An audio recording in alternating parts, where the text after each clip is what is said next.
জানোয়ার কত প্রাণী জগৎ বাধা, মানব জনম শ্রেষ্ঠ জনম তাহারও ভিতর।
শুনেছ আর তুমি কি বুঝেছ?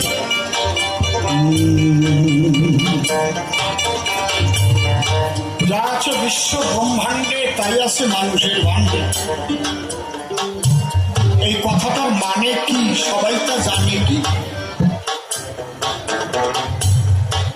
তার মানে 10 জন বেঁচে আছে, সেই 10 জন খালি তোমার দেহের মধ্যে আছে। তাই বিশ্ব ব্রহ্মাণ্ডে কত বিল্ডিং আছে, কত গাছগাছালি আছে, শিয়াল সগুন কত জীব আছে। এই মানুষগুলো এরা কি আমার দেহের মধ্যে আছে? কত কম আছে? প্রশান্ত মহাসাগর আছে,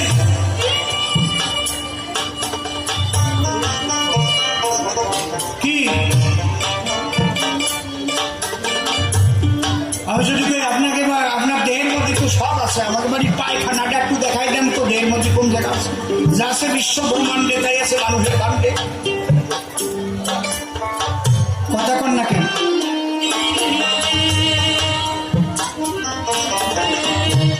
এমন কতগুলো কথা যার অন্তর্নিহিত গুরু যে তত্ত্ব, সে তত্ত্ব সদ্গুরুর কাছে জানা যায়, অন্য কেউ জানে না। বিশ্ব ব্রহ্মাণ্ডের যা কিছু তুমি দেখছো, ছোট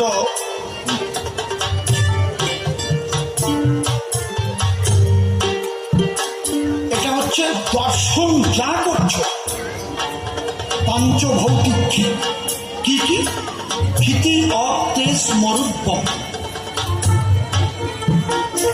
যাকে বলে পঞ্চতত্ত্ব, আকাশ বাতাস আগুন জল মাটি। এই বিশ্ব ব্রহ্মাণ্ডে যা কিছু সৃষ্টি হয়েছে একে বলে উপনিষদের ভাষায় পাঞ্চীকরণ। খুব লক্ষ্য করে শুনুন। এবং এই পঞ্চতত্ত্ব থেকেই কিন্তু বৈষ্ণবের বাজারে কামবিজ সৃষ্টি হয়েছে। এক অক্ষরে পঞ্চমূর্তি দেখায় যেজন, গুরুকে শ্রী গুরু আমি বলি শেখাবো। দীক্ষাগুরু দীক্ষা দেয়, আর শিক্ষাগুরু সাক্ষাৎ দর্শন করিয়ে ভজন পদ্ধতি জানায়। ঠিক বলছি তো নাকি? ঠিক বসে যায়।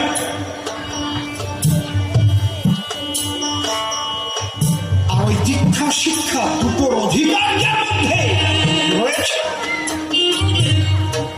ওই একই গুরু হতে পারে সে দীক্ষা গুরু শিক্ষা গুরু। যেহেতু আগে ব্রাহ্মণরা শুধু দীক্ষাই, বুঝতে পারছেন, কুলো এই জন্য শিক্ষাগুরুর কাছে গিয়ে সাধন পদ্ধতি জানিয়া জানিয়া সাধনা করতে হতো। বিন্দু অকারে পৃথিবীর জাতা, লকারে জলসম্ভবা, ই করে বন্যিৎপনাত্মাত্মায়ী প্রজায়তে বিন্দুর আকাশস্তথা পঞ্চবীজ বিভূতায়। এই যে পঞ্চবীজ,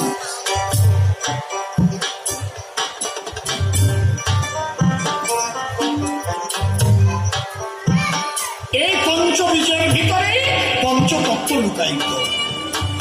এই বীজের আরাধনা করলে পঞ্চভূতের ভিতরে যে ঈশ্বরীয় শক্তি বিরাজ করে তার আরাধনা হয়ে যায়। যা আছে বিশ্ব ব্রহ্মাণ্ডে, তাই বিশ্ব ব্রহ্মাণ্ডে পঞ্চভূত আছে আর আছে ঈশ্বরীয় শক্তি। ওই এক এক ব্যক্তি তোমার দেহের মধ্যে এসব তাও কম হয়ে যায়। এক একজন ব্যক্তি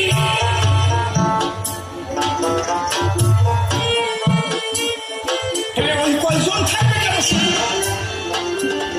বিশ্ব ব্রহ্মাণ্ডে যত জীব আছে সব জীবই তো তোমার মধ্যে থাকবে। মশা মাছি শিয়াল সব উল্কি পতঙ্গ তরুলতা থাকবে না। মানেটা হচ্ছে সমস্ত কিছু সৃষ্টি হচ্ছে ঈশ্বরের ঘনীভূত সত্তা প্রকৃতি। এই প্রকৃতি তোমারও যা যা দিয়ে তৈরি হয়েছে দেহ আমারও তাই চাই। একটা কৃমিকীটের দেহ যা যা দিয়ে তৈরি আমার দেহ তাই। যা আছে বিশ্ব ব্রহ্মাণ্ডে তাই আছে মানুষের ভাণ্ডে। বোঝা যাচ্ছে নাকি? এর চাইতে চোখে আঙুল দিয়ে আমি বুঝাতে পারি। এই দেহের মধ্যে জল আছে,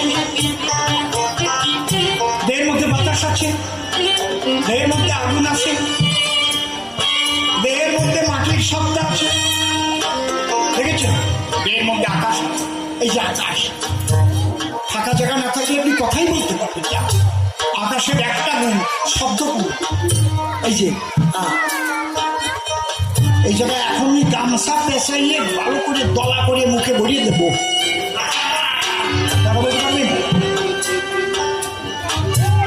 বাতাসের দুটো গুণ, শব্দ এবং স্পর্শ।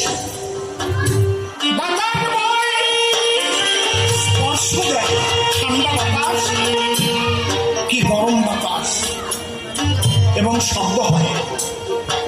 শব্দ স্পর্শ দুটো গুণ বাতাসে।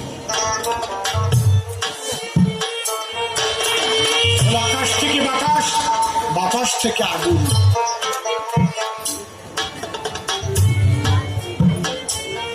আগুনের তিনটে গুণ, শব্দ, স্পর্শ, রূপ। আগুন দেখা যায়, বাতাস দেখা যায় না। দেখা যায় আগুন স্পর্শ দেয়, আগুনের শব্দ হয়, আগুন দেখা যায়। রস, জল, চারটে গুণ আছে। হ্যালো, আরেকটু বলো। শব্দ, স্পর্শ, রূপ, রস। আগুনের রস নাই, বাতাসের রস নাই। গন্ধ, মাটি। শব্দ, স্পর্শ, রূপ, রস, গন্ধ। পাঁচটায় পরিপূর্ণ মাটি। এই যে পঞ্চ প্রকৃতির কথা দিলাম বক্তৃতা, এই পঞ্চ প্রকৃতি দিয়ে এই সারা অনন্ত ব্রহ্মাণ্ডে যা কিছু দৃশ্যমান সব কিছু তৈরি। তাই যা আছে বিশ্ব ব্রহ্মাণ্ডে তাই আছে আমার ভাণ্ডে। আমার ভাণ্ডে আগুন আছে, জল আছে, আকাশ আছে, বাতাস আছে। বুঝেছেন? মাটি আছে। এখনই শরীর থেকে আগুন থাকবে না, কোলাপস হয়ে যাবে, শরীর মরে যাবে। এখনই শরীরে বাতাস থাকবে না, মরে যাবে। কি এখনই শরীরে জল থাকবে না,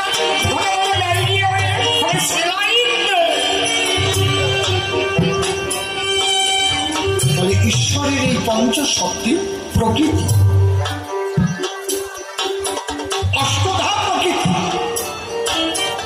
আকাশ বাতাস আগুন জল মাটি মন বুদ্ধি অহংকার, লেখা আছে গীতার ভিতর।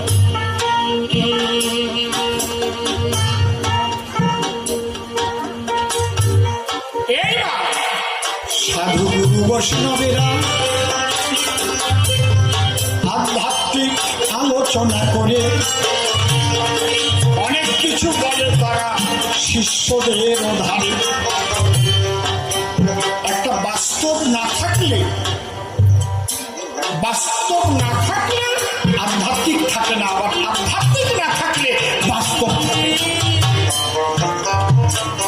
সেদিন উপনিষদ আর পড়ি নাই, যেদিন পড়তে পড়তে গিয়ে দেখলাম একটা জায়গায় লিখেছে, যিনি ইহজগতে পরজগৎ, পরজগতে ইহজগৎ দর্শন করেন তিনি প্রকৃত তত্ত্ববেত্তা।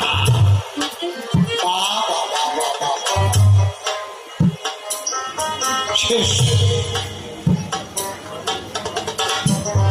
কবিগান দেওয়ার জন্য পড়তে পারি, কিন্তু ওই তত্ত্বের উপরে কোন তত্ত্ব আমি নাই।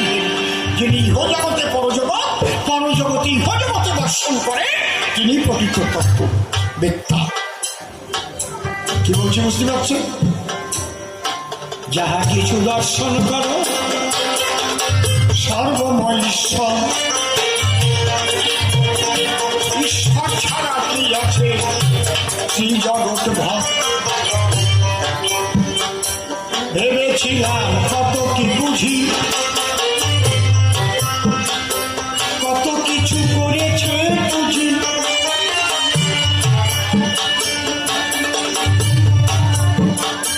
ভেবেছিলাম কত কি বুঝি, কত কিছু করেছি বুঝি। এখন পারে ঘাটাতে গিয়ে যখন দুই আখি বুঝি,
কুরু মানে কর্ম, ক্ষেত্র মানে স্থান। আমাদের যে দেহ,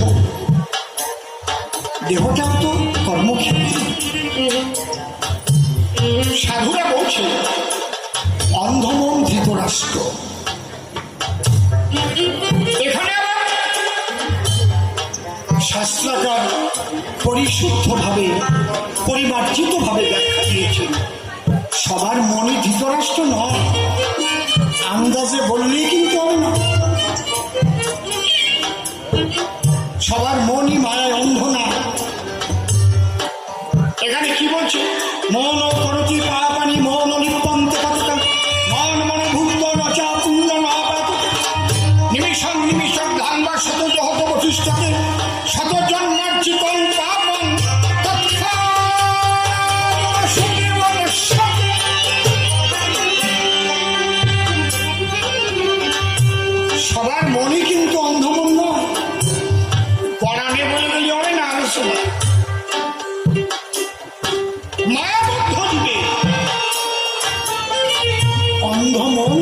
আসবে। কখন মন অন্ধ হয়? যদি মায়ায় অন্ধ হয়, মোহে অন্ধ হয়, কামে অন্ধ হয়, ক্রোধে অন্ধ হয়, লোভে অন্ধ হয়, মদে অন্ধ হয়, মাৎসর্য অন্ধ হয়, তার মন ধৃত আসে।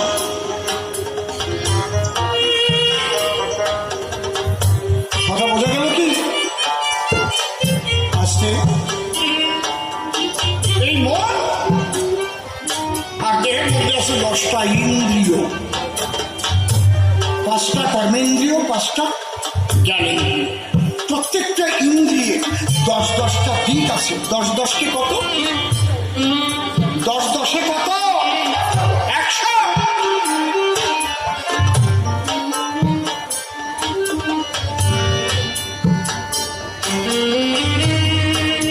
এই যে অন্ধ মনের 100টি সন্তান,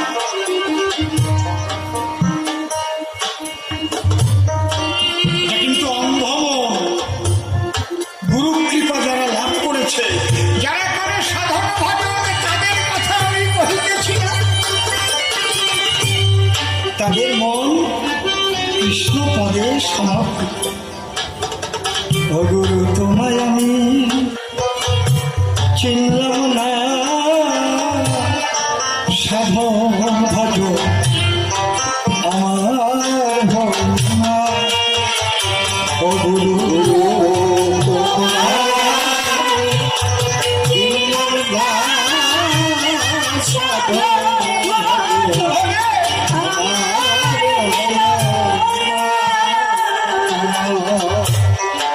আমি তুই নয়নে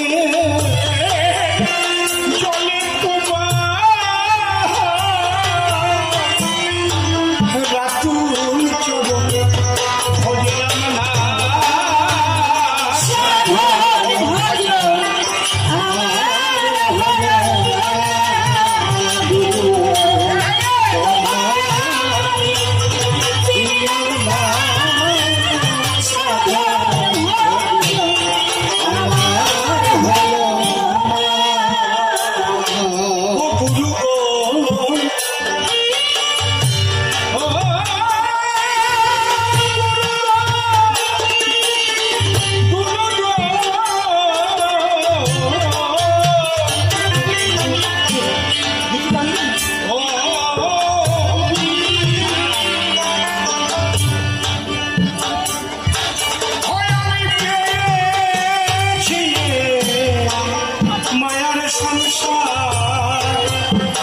অসারে কেতাই আমি ভেবেছি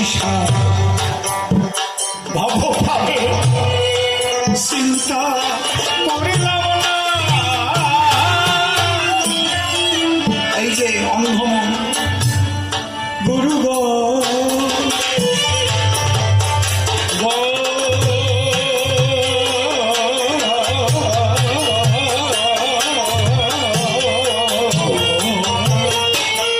আরো আনন্দের কাজ।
গুরু গো ও ও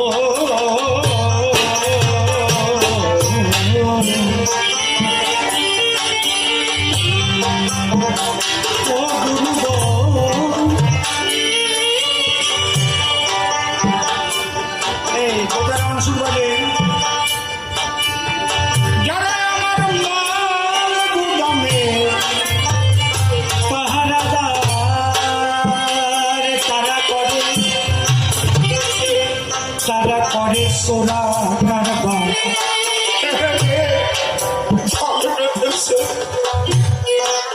তোরা সাহায্য না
এই জন্যে শাস্ত্রে কাঁচা মন এবং পাকা মনের কথা বিশেষভাবে বলা আছে।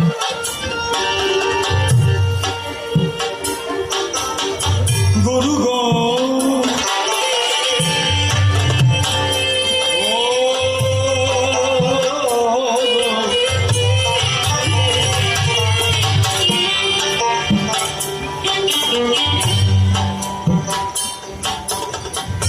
সাধনা কাকে বলে? সাধনার ডেফিনেশন কি?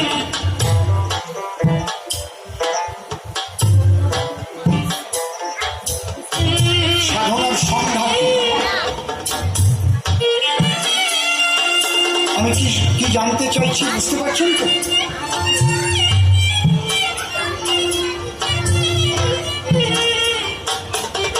আমি যদি বলি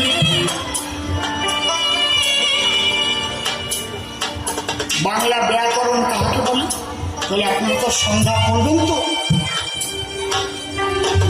যে পুস্তক পাঠ করিলে বাংলা ভাষা শুদ্ধভাবে বলিতে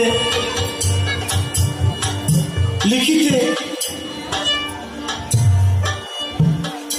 এবং পড়িতে পারা যায় তাকে বাংলা ব্যাকরণ বলে। তো সাধনা কাকে বলে? বহির্মুখী মনকে, রিপুর বশীভূত মনকে ঈশ্বরমুখী করিবার জন্য যে যে